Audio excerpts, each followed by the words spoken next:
Hello everyone, I'm Teacher Michelle and welcome to another episode of Unang Math.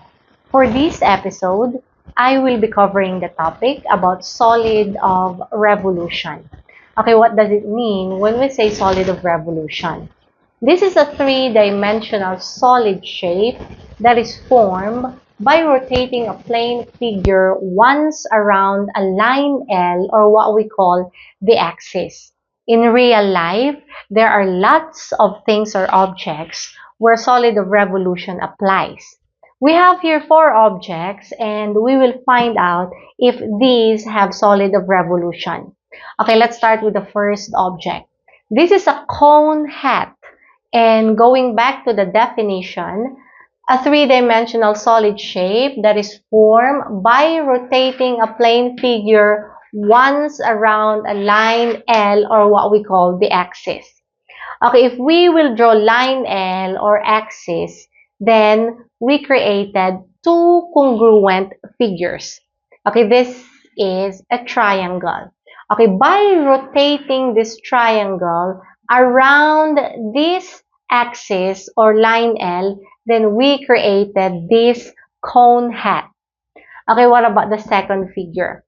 Okay, this is a donut, and a donut has a circle or space in the middle. Okay, by drawing line L, okay, this is a circle. Okay, from here, we will rotate around this line L. Okay, rotate around this line L. Then, we created a donut. Okay, third figure is a ball. Okay, by drawing line L or this axis, this figure is a semicircle. Okay, by rotating this figure, okay, around this axis, then we created a ball. So the first, second, and the third figure have solid of revolution. Okay, what about this fourth figure? Draw line L or the axis. Okay, this figure is not congruent to this figure. So this one doesn't have solid of revolution. Okay, in studying solid of revolution, these three terms are very important for you to understand. Okay, the first one is, of course, the definition of solid of revolution. And as I mentioned, this is a three-dimensional solid form by rotating a plane figure once around line L. And the second term that you have to remember is the axis of revolution, or this is the line L that is used as the axis in a solid of revolution. Okay, the third term is generatrix. What is generatrix? This is the line segment. So from the words line segment, it means straight line. So this is the line segment that forms the lateral surface in a solid of revolution. Okay, in case of cylinder, okay, we know that side of a cylinder is a rectangle. From here, okay, if we will rotate around the axis or line L, then we created this lower base of this cylinder. Okay, from here, rotate around line L or the axis, then this is the upper base of this cylinder. Okay, this rectangle, if we are going to rotate once around this axis or line L, then we will create, or we created, this cylinder. Okay, this line or this line segment, this is now the generatrix of this cylinder because it forms, okay, it forms the lateral surface of this cylinder. Okay, what about cone? Cone's side is a triangle. Okay, from here, rotate around line L or the axis, then we form the base of this cone. Okay, what about this triangle? If we're going to rotate this one around this line L, then we created this cylinder. Okay, this straight line or this line segment, this is the generatrix of this cylinder because it forms, okay, the lateral surface of this cylinder or of this cone. Okay, moving on to the third figure, sphere. This is our axis or line L. This is the radius. Okay, this is semicircle. We cannot call this one generatrix because this is our line L or the axis. This is not generatrix because take note, generatrix is a line segment or straight line. So it means sphere doesn't have generatrix. Okay, moving on to the different types of solids of revolution.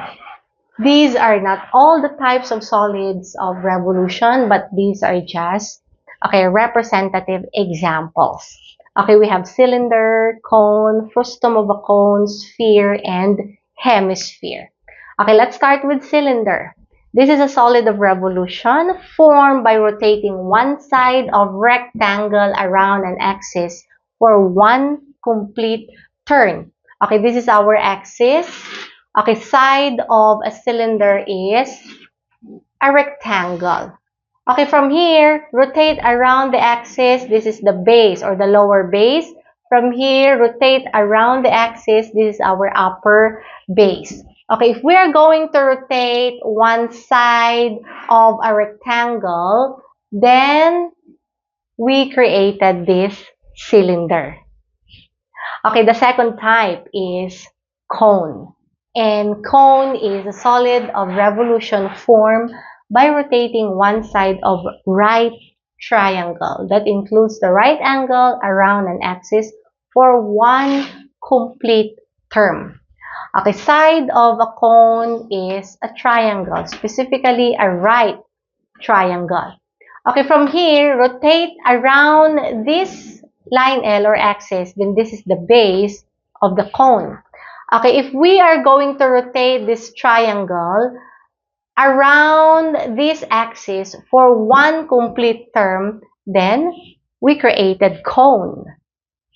Okay, moving on to the third type of solid of revolution. This is what we call frustum of a cone. Frustum is created when a cone is cut, okay, by a plane parallel to the base. So frustum is this figure. Okay, this is a three-dimensional solid form on the side that is not the cone when a cone is cut by a plane parallel to its base. Okay, so the side of a frustum is a two right-angled trapezoid.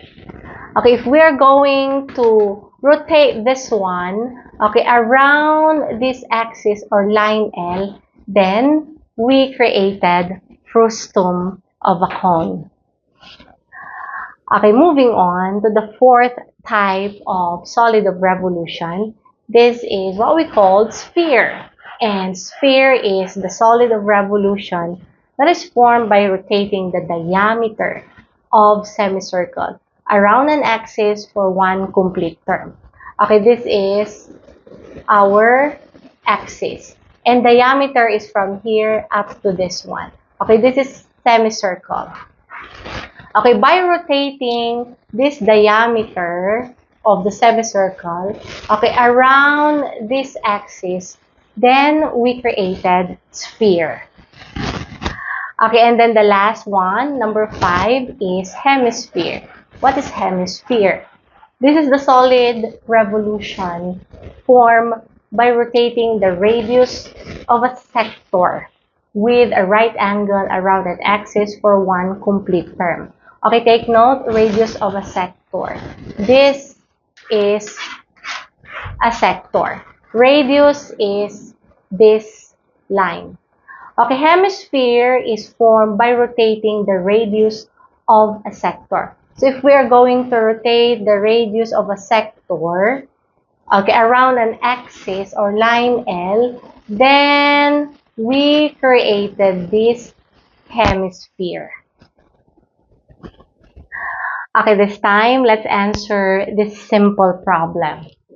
We are going to draw the view of the solid form by rotating the plane figure of a right triangle around the line L as shown in the figure. So this is the right triangle and this is our axis or line L. Okay, we will draw the view of the solid form. So if this is a right triangle, then it must be congruent to this right triangle. Okay, by observing this one, this side that doesn't touch this axis. So if we will rotate this one, so this is this one. Okay, rotate this one, this part. Okay, and if we will rotate this one, then it's gonna be this one. So this is now our figure. Okay, let's draw the view of the solid form. So the view will look like this.